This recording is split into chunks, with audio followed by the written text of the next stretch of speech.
there's an expression that I've said on this podcast many times, but I'll say it again, is that hard times create hard men.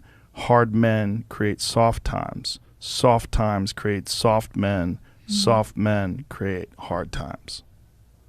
We are now around soft men and hard times. Yeah. We're in the time of toxic masculinity, right? Where you could be toxically male. Yeah. And then if you're suppressing masculinity, you're going to bring on hard times. It doesn't mean masculinity doesn't mean you're mean. Yeah. It doesn't mean you're angry. It means strength. Yes. It means discipline. It means the ability, like you need a military. And if you don't think you need a military, you need to go and pay attention to the rest of the world, because there's militaries all over the world that are doing horrific things. If you don't have a military in this country that can combat that and at least act as a deterrent to them doing things, you're going to get taken over. Yeah. That's what's happened. I mean, look what's happening to Hong Kong, right? I mean, this is a city that essentially doesn't have a military, and they were a British colony for a long time, and they gave it back over to China, and they were kind of acting like they were independent until recently. Yeah. And during the pandemic, they ramped it up, and it's gotten even worse. Yeah.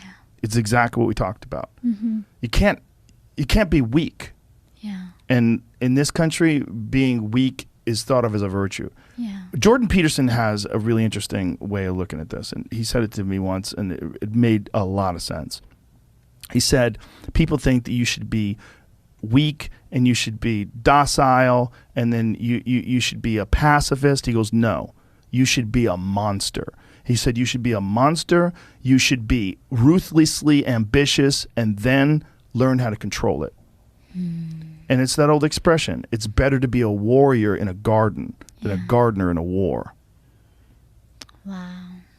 It's an old expression, but it makes sense, because it doesn't mean that you can't be kind if you're strong, but it does mean you can't be strong if you're weak.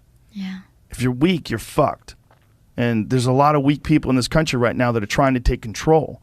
And they're gathering up all the other weak people, and they say, yeah, let's all be weak together. Yeah. And they're willing to embrace all sorts of ideas that have been disproven, not just disproven, that have caused the deaths of untold millions of people in Maoist China and Stalinist Russia. And it's crazy. And they're short-sighted. And they're short-sighted because in the short term, they want their tribe to win, and there's so many weak people that'll join along with them. There's so many just simple-minded dullards that just want to promote their tribe.